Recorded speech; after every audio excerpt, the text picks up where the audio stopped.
I'm here to normalize the fact that as a business, you're going to have some years that are negative. You're going to have some years that are losses. And the startup phase is the most common, most typical time to have a loss. And so, given that I spent a longer episode last week really digging into the issues around losses and how to defend a business loss and make sure that it is not misclassified as a hobby, I thought, oh, well, let's give the positive side of that this week, right? Let's talk about one of the major benefits that you get as a business when you're starting out, which is this category, special category of expenses, of deductions called startup expenses.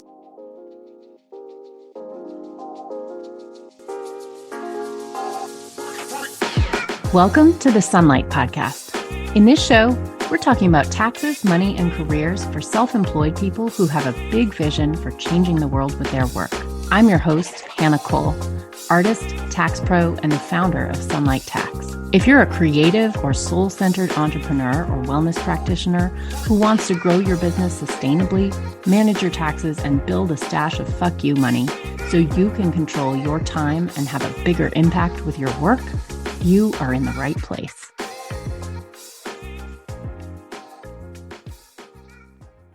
Hello. So happy to be with all of you today. Oh, thanks for joining me. Quick side note before I get talking about today's subject, which is startup expenses. There's a really wonderful benefit the IRS gives to you when you're first starting your business, and I want to talk to you about it today. But first, I want a quick mention. If you've never heard me mention this before, I think it's not a mystery to any of us that social media is not good for your mental health. And I've really looked into that a fair amount, but I really noticed it this weekend because I had a post, I basically try to stay off Instagram as much as I can. I eliminated my personal account altogether. And so I only have it for business. And listen, if you're running a business, it is the modern day, newspaper ad, radio ad.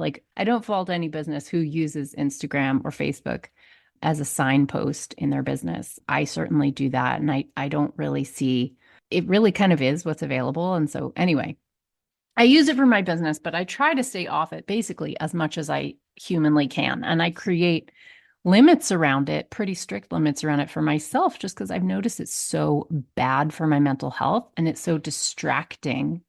And when you're running a small business, as you know, there's just so much work to get done that distraction is really an enemy of your business doing well. I mean, it really is, not to put too fine a point on it, but things that distract me are things I need to get rid of. So anyway, I also want to tell you that I read this truly amazing book. I'm now going to blank on the name of it. Oh, it's called Stolen Focus by, I believe it's Johann Hari. I'll link to it in the show notes because it's so good.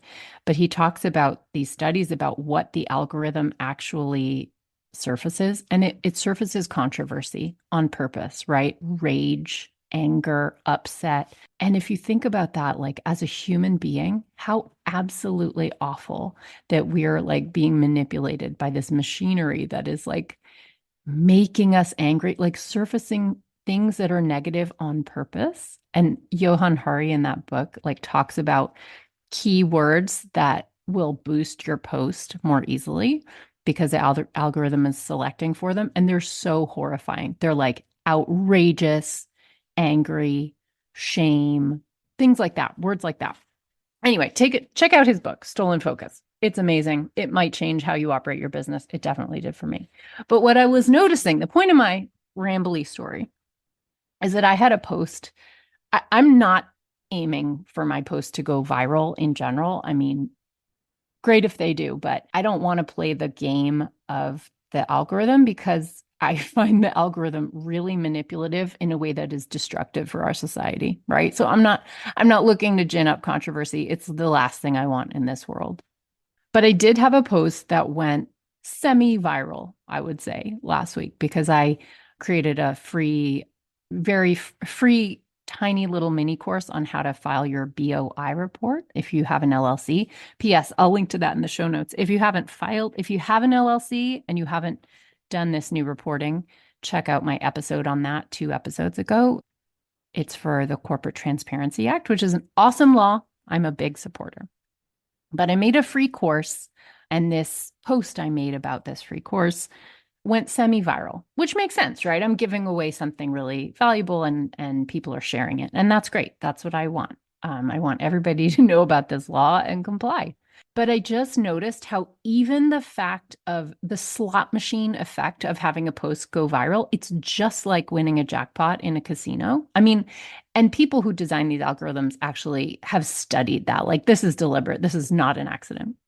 And so here I am, and it sucked me back into Instagram. I found myself kind of obsessing and wanting to check. Oh, did it do even better? Oh, how did it do in the last hour? Right? Like, check back in. And I realized I was like, I was like 2 hours into this, and I was like, oh my God, they did it to me. They pulled me back in. It made me so mad. Like, I have felt so on top of my Instagram behavior, and this just, it got me. It got me. And I was like, damn it. So anyway, it's just it's random rewards like a jackpot, the casino of Instagram in your mind. I was like, okay, this is right. This is that manipulation that I hate, and I don't like playing this game. Anyway, do file your BOI report. I do recommend you do that. You don't need to get on Instagram to do it.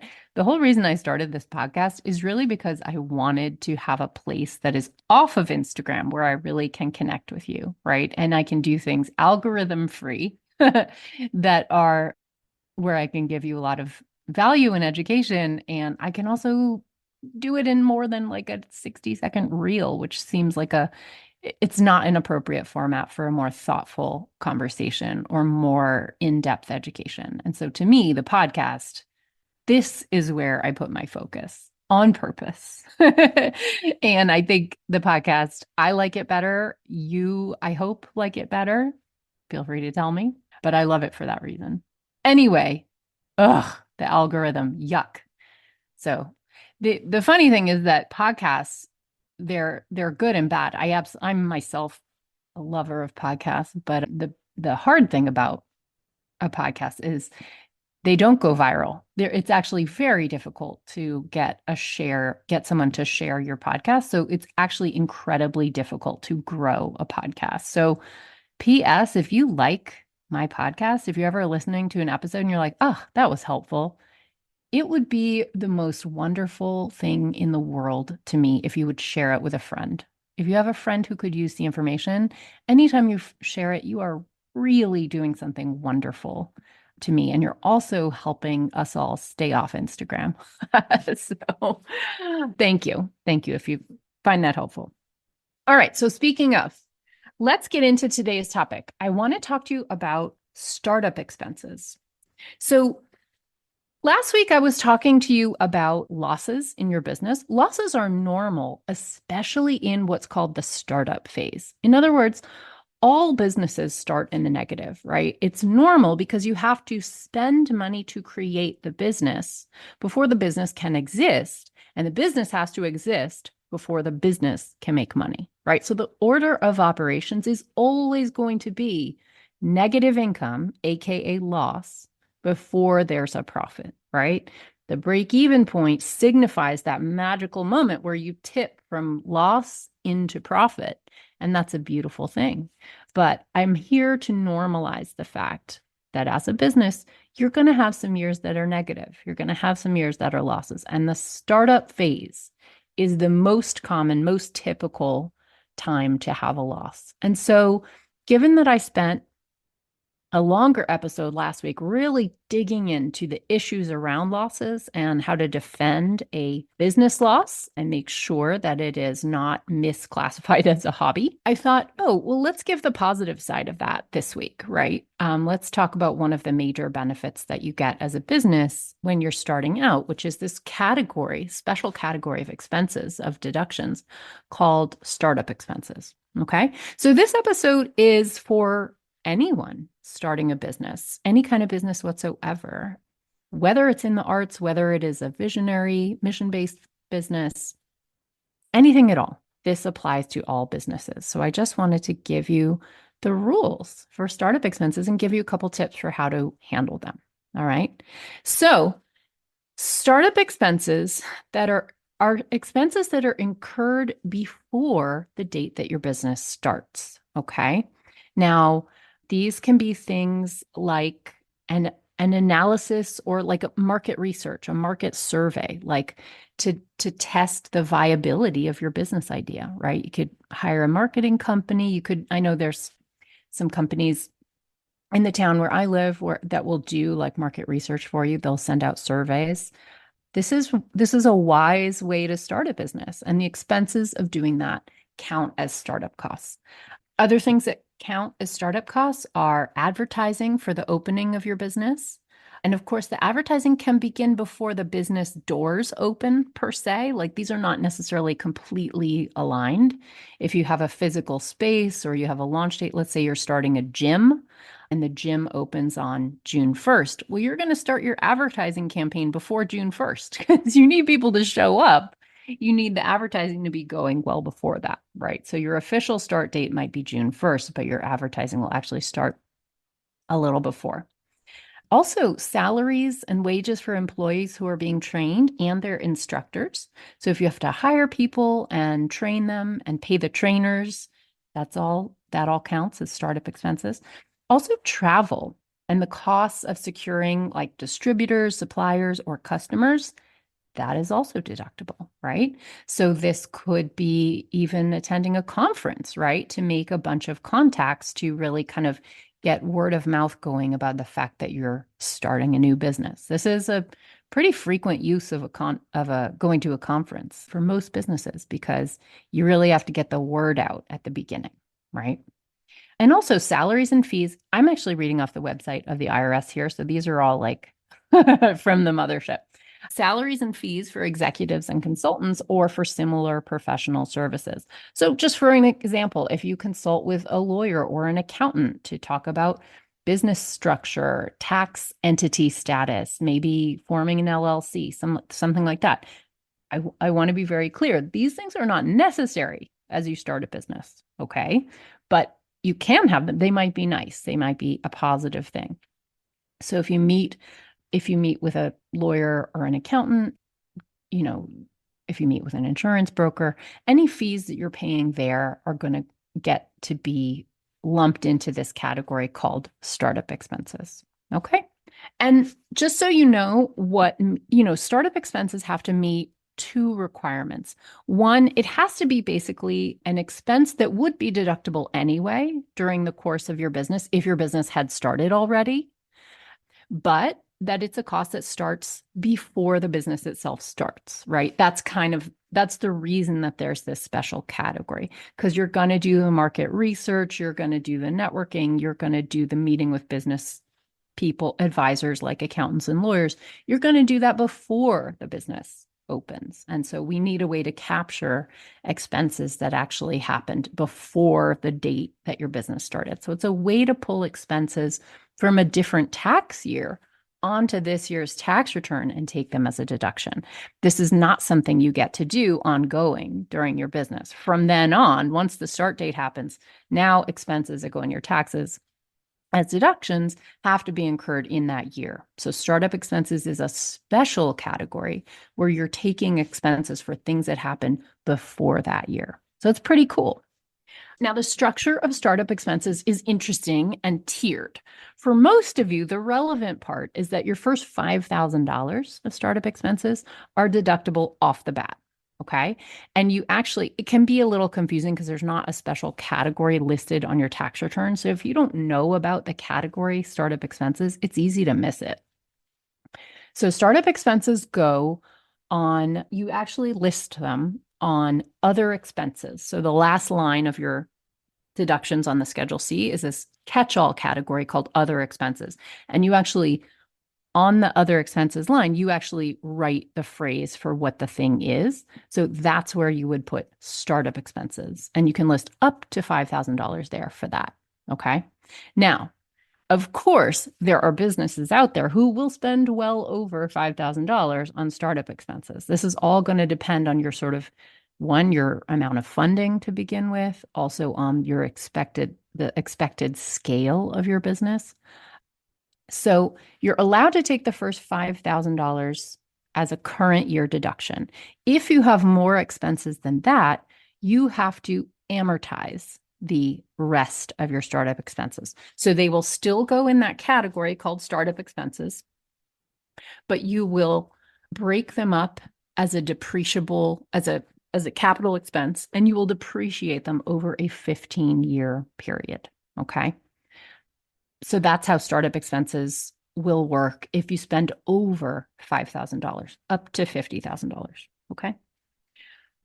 Most of you out there are not spending over, if you're listening to this podcast, the chances are good you're not spending over $50,000 on startup expenses because that's not really my audience. There is a little bit of an additional rule if you spend over $50,000. I'm not even going to get into it here. But what's interesting to know is that there's a mechanism and there's these things that feel a little bit complex, like up to a certain dollar, you get to do this. And then over this dollar amount, you do this. And then over that, you do this other thing. I want you to know that when you see a thing like that in the tax code, it can feel like complexity. I mean, it is legitimately, it is complexity, but it's actually there to create fairness and to create a bigger benefit for a lower income taxpayer. In other words, like the very best of the startup expense rules go to people spending less than $5,000. And then a pretty good deal, a very good deal, is going to somebody spending up to $50,000. And then a little bit more tricky, but perfectly lovely rule is for people who spend over $50,000 on startup expenses. So this tiering that you see from time to time within the tax code is actually there to kind of give immediate benefit to lower income people and more long-term benefit to people who have more money. And it creates equity in the tax code. So I just want to kind of point out why sometimes there is complexity and why it's actually necessary. So sometimes I was talking about tax fairness with a friend on the phone the other week, and she was like, would it be fair? I hate how complex taxes are. Shouldn't we just do like a flat tax? And I was like, no. Because a flat tax is something that is very regressive. A flat tax is something that will hit lower income people the hardest and higher income people the least. And so there are real reasons for some of the complexity we have in the tax code that are good, that I wouldn't remove. Now, grant you, are some things overly complex? Sure. Sure, that may be true. Okay. So to summarize, startup expenses are an awesome deduction that you get in your first year of business. So if it is your first year of having a Schedule C, there is a checkbox. I believe it is line H, the letter H, like Hannah, on your Schedule C right at the top, right within the first third of the first page. There is a line called line H, and it says, if you started or acquired your business this year, check here. So you need to check that box. That box basically unlocks your ability, your privilege to take startup expenses. So something very important. And I say this to all you people who are in school right now, who are going to have your first Schedule C in the next year. I want you to know this is here for you. Okay. This is here especially for those of you who are in school, who are about to start a business, or if you don't have to be in school to be about to start a business. But if you're about to, if this is on your radar, I want you to note that you do have a checkbox that you have to check on the Schedule C, that this is your first year. And that's it entitles you to an extra benefit. So it's awesome. You want to do it. Okay. So startup expenses are for expenses that you incur before the start date of your business, and they allow you to take those expenses from prior years and put them on a current year tax return for a tax benefit now. This is really awesome. It's a huge benefit for you and your business. Often a business is going to have a loss in the first year because the first year for pretty much everybody is the startup phase. The startup phase is a really important phase to know about, and it's important to know about the norms in your industry because it is okay, basically, to have a loss during the startup phase of your business. All right. I want you to understand that this is not because you're broken. This is because this is the normal order of operations. It takes some time to build a profitable business, and that's okay. All right. And if you're worrying about what happens because of your losses, what position they put you in, or how you might need to document proof or evidence that you have a real business intent and you're not just running a hobby, listen to last week's episode. I'll link it in the show notes because I talk all about that exact issue, which is determined by a rule called the IRS's 9-point test to determine activities engaged in for profit. All right. So I hope this episode on startup expenses has been super useful for you. For those of you planning, thinking about starting a business, I'm rooting for you. I love it. P.S. Have you joined my program, Money Bootcamp, which helps you start, set up the taxes, set up the retirement accounts, even set up some of the legal pieces of your new business? That would, of course, count as a startup expense. And it could go on your other expenses line on the first year you deduct expenses. So just letting you know that that's true. But I hope this has been helpful for all of you. And if you have a friend who is in their first year of business or who you think this episode could help, please share it. I will be so, so grateful. That really helps me grow this podcast, which is hard to grow outside the algorithm. All right. I will see you on the next one, everybody. Thanks so much for listening. Bye. Thank you for listening. If you like the show, be sure to subscribe, leave a review. It really helps, and share it with a friend. I'm so grateful. This podcast is for education and entertainment only. Nothing in this episode should be taken as individual tax or financial advice. You can find all the tools, books, and links we reference at sunlighttax.com/podcast.